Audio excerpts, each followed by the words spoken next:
When the prospect says no, it's you, not them.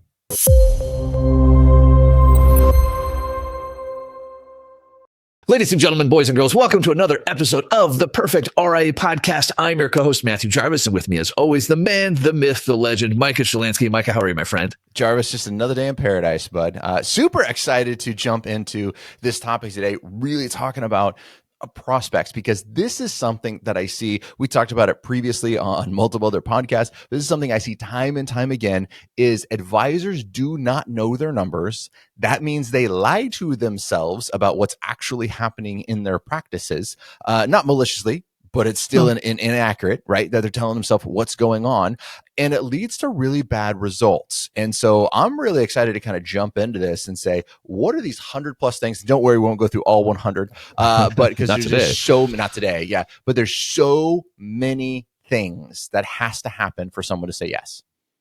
Yeah, there's so many little things, and I want to pull on a thread for just 1 second, which is prospecting looks easy, right? Especially people who are good at closing their prospects, right? And our target should be a 50% north close rate, or there's something wrong in the system. We'll talk about another day. But it looks easy. Like a pro salesperson, pro communicator walks into the room, tells a couple of jokes, shakes hands, gets the deal. Like that's what it looks like to the outside. But it's the same when we're watching any kind of professional sport. And let's go more on skills focused one versus pure strength. Like if I'm watching a football game, it's like, well, those guys, they have like genetic natural ability. Like that's not the issue. But let's talk about going down to the racetrack. Like Micah, you and I have spent time on the racetrack, whether it's cars or go-karts, and in the exact same car, two people can post dramatically different times. In fact, I'll confess, the last several times we've been to the track, you've posted dramatically faster times than I have, even though we're in the exact same car. And I've never retired from racing, by the way, just to be clear. So that's right, going out on a win. It's going out. I think the same with like people playing music. Like they're pushing the same keys on the piano, but the music sounds dramatically different. And it's 100 little things, but it always looks like just one thing. It doesn't. This is a trap that we fall into. Oh, it's not that hard.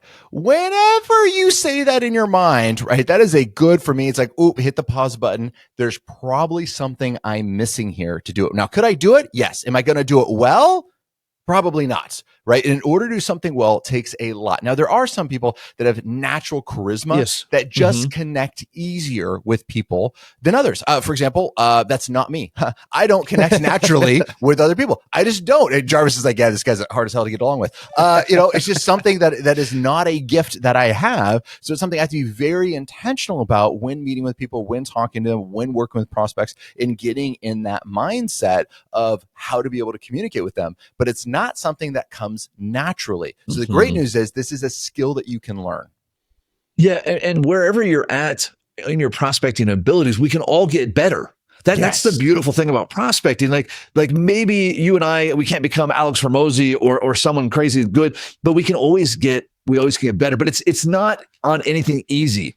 It's on tedious, uncomfortable stuff. Like you and I have done, Micah, you and I have discussed, which way do you hold your hand when you're counting numbers to illustrate to somebody? Is it fists out, right? Or is it palm forward? Like how am I pointing with my finger? Am I pointing with my pen? Which way is the paper turn? Who am I? Like there's so many things here on the 100 list.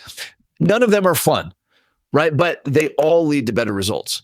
Jarvis, and with this, as we go through it, how I score this at the end of the day, does someone have data, right, in order to back up the results, and all the results better than mine?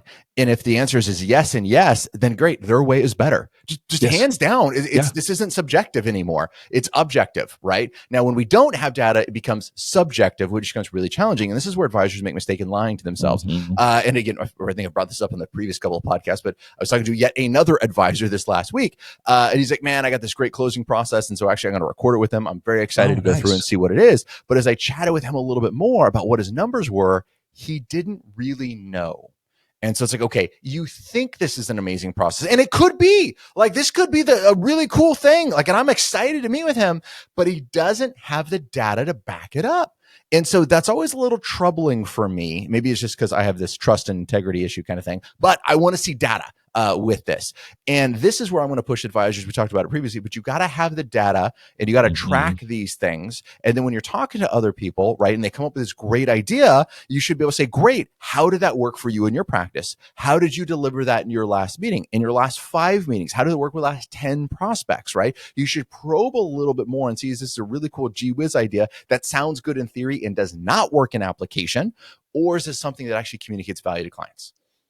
Yeah, if it for our listeners, it sounds like we're getting super passionate about this one. It's really not preaching here. It's like preaching to ourselves because it's pain. It's all pain based. Like so much time was spent missing these, and our income reflected at the time. Micah, let's zero in on a couple of big ones. Let's jump into integrity as it relates to the prospect process. Now, you might be thinking, as an advisor, as I did earlier in my career, like, what is integrity? Like, I'm not stealing from people. Like, what does integrity have to do with this? When does that even come up? Like, no prospect, Micah, has ever asked me, like, hey, Jarvis, do you have integrity? Like, I've never had that question.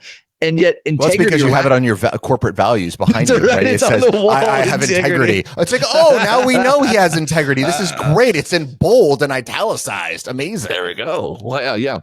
But Micah, so where does this come up? Like, where do prospects consciously or subconsciously notice a lack of integrity? And why does this matter in the process at all?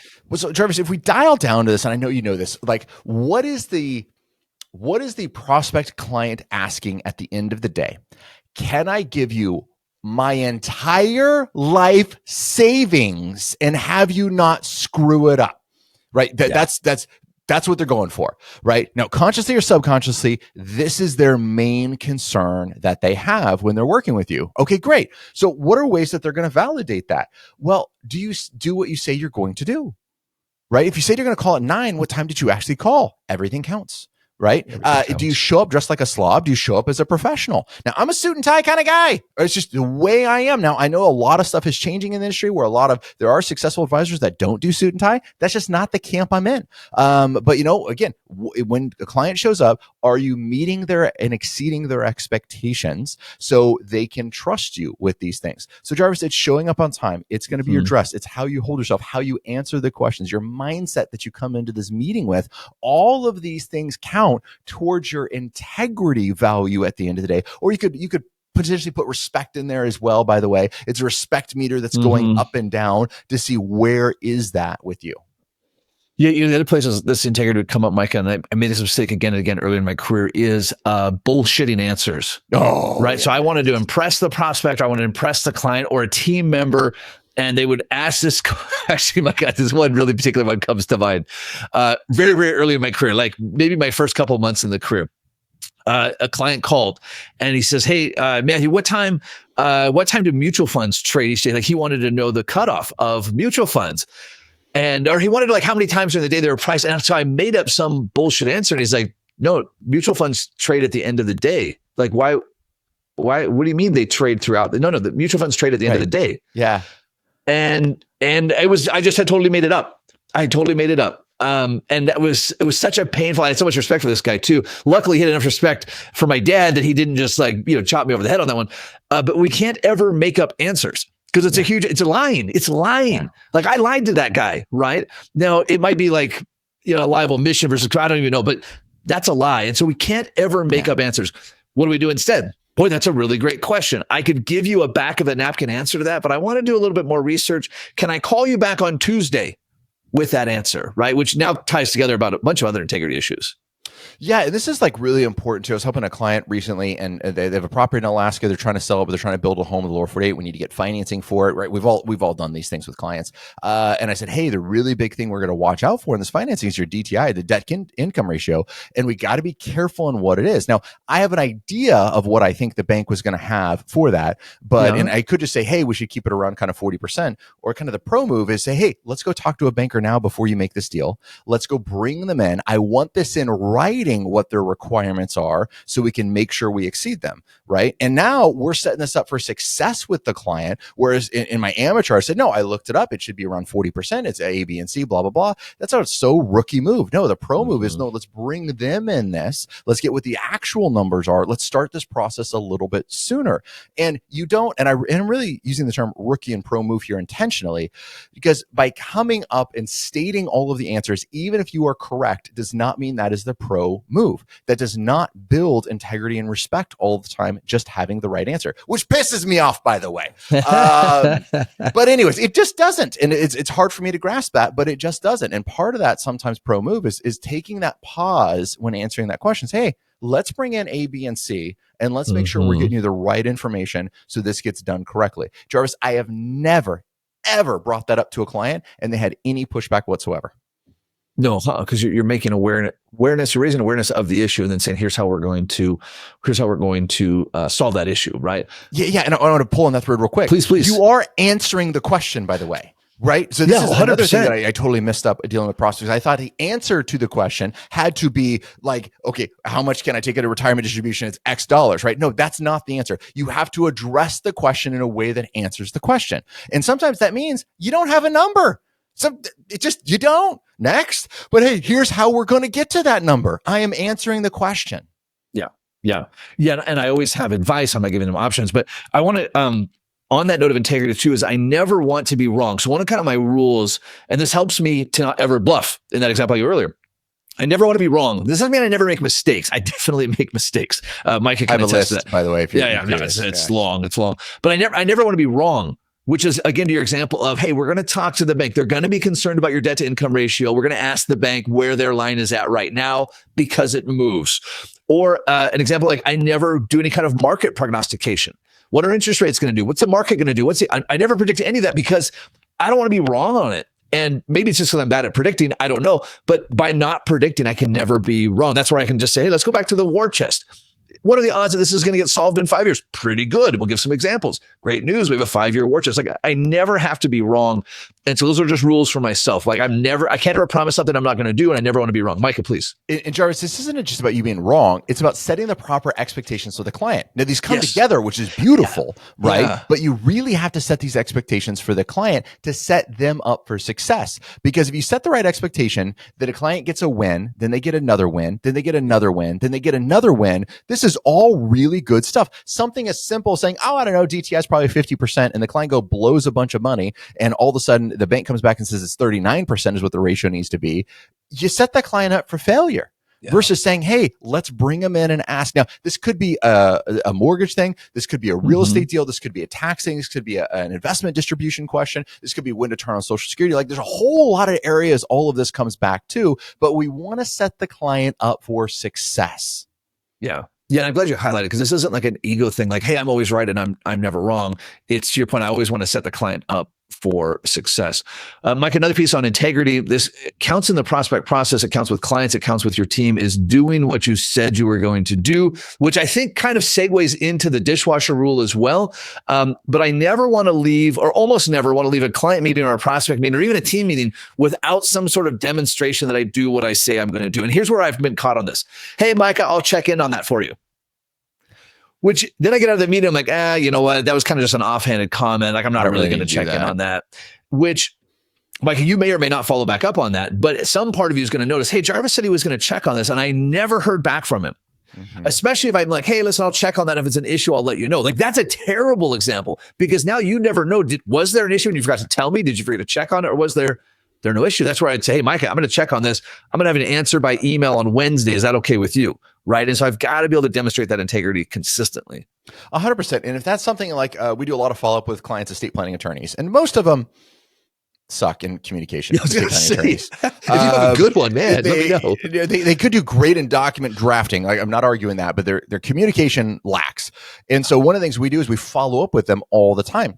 Now, one of the things we do is when we follow up, we let the client know. Like if I can't get an answer back from the estate planning attorney, I don't just ghost the client and not let them know. If I told them we're going to follow by Wednesday of next week, they are getting a communication from our office. Be like, hey, we've reached out, unable to get a hold of the estate planning attorney. Great news is we're going to talk back on this. We're going to schedule this. We're going to do this, right? We're setting that expectation, but we're always getting back to them with an answer. Do we drop the ball? Yes, I wish I could say we never did, right? But when we drop it, we see where we dropped the ball, and now we can pick it up and go through to the next step. Jarvis, it's made me really good in prospect meetings about two things. Number one, not promising things I can't deliver on. Yes. You know, and it sounds so simple, but if you've met with a lot of prospects, then you get this. You want to say all of these things, right? Because you want to help them. You want to do all these great things, right? But you really have to set that expectation. Now, great news is if they're shopping you versus other advisors, the bar's low. So you don't have to set a lot of high expectations, but manage those expectations, set those, and then be able to consistently achieve those expectations that the client has. As simple as the follow-up is going to be there. When do they get the information? How do you answer their questions? All of those things count.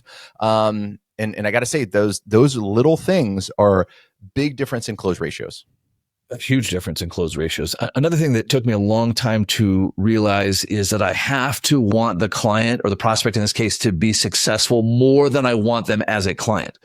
Yes. And let me just draw on this a little bit. Like, me wanting someone as a client does not matter to them. In fact, if anything, it gives you commission breath, and you get too focused on the prize and you don't help them on the way. Now, where this exists on the spectrum, Mike, and we see this a lot when we coach advisors, which is advisors won't know where to draw the line between, hey, I can sort of show you what my value is and I need to charge you for my value. So we'll meet an advisor, like, I've met with this prospect 7 times. I've done 4 financial plans for them. I've done all these things. And then they don't want to hire me. Well, sure, they don't want to hire you. You've been doing everything for free. Like, I never want to go to the library. I never want to pay, whatever that is. But I've got to have this mindset of, I'm walking into this room, and Micah, you do a great job of this as well. I'm walking into this room to deliver massive value to this person. And if it makes sense for us to become a client, for them to become a client, I'm going to steer it that way. But my number one goal is that they leave this room saying, this is the smartest person I've ever met with. They've done more help for me than anyone I've ever met. Yeah, I want them to leave saying nothing but great things about us, even if we don't work together. And Jarvis, really this came into where that manifests for me is the difference in handling objections versus answering questions. Yeah. And one of the things an advisor asked me recently was like, how do you handle objections? I was like, well, I don't get objections. Never. Now you're going to say, Mike, you're just nuancing this, and it's fair enough. I am. But it really is a mindset thing, because when I'm handling objections, I'm combative with someone. I'm against someone, right? If I'm answering their questions, I'm a coach. I'm a mentor. I'm in their camp helping them. And that's the position I want to be. So do my clients come with questions? Abso-friggin-lutely. Oh, sure. Yeah. Do they come in with objections? No. What are they objecting to? And this is one of the things I explain in our process is I really encourage our clients to ask any questions they want as much as they possibly would like. I said, I will never get mad about your questions. I was like, and if you're working with anyone else who gets offended that you're asking questions about your stuff, that's a red flag. So you ask as many questions as you want. Now, very clearly, I should be able to take your question, my answer, and correlate it directly with your goals. Mm-hmm. And if my answer does not correlate directly with what your goals are, we have a problem. Could be one of two things. Maybe I misunderstood what your goal was. Well, fantastic. Let's address that. All right. Number 2, if it just doesn't align at all with your goals, you really need to question why you're working with me. Because that's a very fair question, because every advice I should give you should move you closer to your goals. No, that totally makes sense. Another place, there's literally hundreds of things that make a difference in the prospect meeting. When those questions, which some people call objections, come up, another place advisors get into trouble, and I got in trouble all the time, was like springing the trap back. So Micah, it's like, you made your move. Oh, here's my move. And I jump right on it. Versus having the wisdom to pause, right? Because when I ask somebody a question and they give me an answer that I can feel is a canned answer, I'm not impressed with the answer, even if it's the right answer. Even if you interrupt me mid-question, like, oh, geez, Jarvis, we've heard this 1,000 times, it's this thing. Even if that's right, like, it's still like, wait a second, it's really annoying, right? So when the prospect asks me a question, or what we would call an objection, like, hey, listen, I heard I could get this for a lot less somewhere else. For me to pause and reflect on that for just a second and say, you know what? That is really a good question to be asking. And I'm glad to hear that you're asking, like, because I sincerely am, right? Like, I don't want them to overpay anything they're doing. But then I also have, and we've talked about this before, I have this tape I can play, which is, you know what? It only makes sense to hire a professional, including me, if the value we provide is some multiple of the fee that we charge. And so whether it's me or anyone else, you need to look and say, hey, this is really worth some multiple of what I'm paying, right? Which is, fees are a whole discussion on their own, but this ability to pause and to respond with wisdom, not like a trap, makes a huge difference. Jarvis, yeah, all of this stuff kind of adds together. So biggest thing takeaway I want our listeners to think about this week is everything counts. What's one thing that you know you should improve in your meeting? Is it pausing when the client has a question? Is it reflecting back what their question was to really make sure they understand you, especially if they're like a high I, high S individual on the DISC profile? Basically, a lot of women are on this thing, or think nurses, right, for a profile if you're not familiar with DISC, right? I would definitely be working with them and want to reflect back a little bit more of the questions. And that does two things. It lets me restate their question to make sure I'm communicating with them. They get to hear in my own words that I did it. And it gives me longer to think about the answer. I don't need to, even if I know what the answer is, that extra pause to really process it and make sure I give the time shows the respect due to the questions that were asked. Yeah, that's a great one. The other one that stands out to me is this integrity thing that you got, and put a rubber band around your wrist, or put your watch in a different direction on your other wrist. But this integrity is so important. It's important from a moral standpoint and the kind of character of a person you are. But if you want to improve your prospect process, if you want to improve your client retention, you want to improve your team, have more integrity and really go out of your way to look for ways to demonstrate integrity. I suppose, Micah, at some point you could get carried away with this. Like, hey, Micah, I promise I'll be back in 2 minutes. Like, all right, that's ridiculous. But if every time I'm having a discussion with somebody and anything I agree to, I say, hey, let me just write that down real quick. Okay, so I'm going to do this thing by this date. Did I get that right? That example of integrity will dramatically improve the quality of your life in every aspect. Yeah, and that's how we always end our meetings, right? While I'm jotting things down during the meetings. Even if you're using AI, by the way, it's a great question from an advisor that came up the other day. You're using AI, so why are you writing all this stuff down? I was like, oh, that's such a great one. And there's a study done with waiters, right? And which waiter generally gets a higher tip? The one that doesn't write your order down, or the one that does write your order down? And the one that does write your order down gets a higher tip. But also, I want to say, hey, Jarvis, this is really important. Let me take a second. I'm sorry, let me just jot this down real quick. By this date, I'm going to do A, B, and C. Okay, great. And at the end of the meeting, this is something AI presently doesn't do. At the end of the meeting, I'm going to recap what all the action items are. So I'm going to make sure, one, the AI is picking it up, but number two, that the client knows the things that we talked about. And Jarvis, unfortunately, there's been more than one occasion that the client said, oh, Micah, weren't you going to A, B, and C? And I didn't write it down. And so it's like, I love it when the client does that, because now I get to win. Because if I wouldn't have done that, the client would have left with an expectation I was going to do something that I did not document. Right. And so I love that. And so, oh, thank you so much for bringing that up. Yep. I'm going to get that done by Wednesday of next week. Is that okay? Actually needed by Friday. Jarvis, thank you. I'm so glad you let me know that. Okay. Let me see what we can do on Friday. That could be a little tough, but I'm going to see what we can do to get you an answer by Friday by noon. Will that work? Okay, great. And we're going to put all of those things down, and you can't get that through an AI processor. You have to take notes during the meeting. No, I love it. I love it. It's just, boy, yeah, we can spend episodes talking this and nerding out on this. But Micah, speaking of action and summing up things, let's talk about action items from this episode. Of course, be sure to like and subscribe. The TPR Nation continues to grow, and you're forwarding this to a friend. Liking, commenting on episodes makes a big difference, and it does not cost you anything, which is really a lot of fun. Mike, how about for yourself? Action items from this episode? Action items as well. Again, take one thing from this episode that you can improve in your client and prospect meetings, right? Other thing, join us in December for business planning. We have that coming up, which will be fantastic in Texas. Every year we do this. It is a phenomenal event. Get out of your office for 3 days, really transform your practice for the next 5 years. Yeah, and last, but certainly not least, just a reminder that what we do as advisors is life-changing. Mike, you mentioned this at the beginning of the episode, and it's just kind of been sitting with me this whole time, which is people are trusting us with their entire life savings. And not just their money, they're trusting us with their entire future. And all of their human psyche is telling them, like, hey, if this gets blown up and you run out of money, you and your family will starve to death and die. Like, this is a massive thing that we're doing. And the better we get at it, right, the more refined we are, the more trust we can have, the more integrity we have, the more people we can help, which also is going to help you. It's going to help your family. It's going to help generations. Like, if there is a bigger win-win-win in the world, I have not yet seen it. So go out and do the good work. Awesome. Jarvis, thanks so much for being on this podcast. I really enjoy our friendship kind of working through this and talking with other advisors. To all of our listeners, happy planning. Happy planning.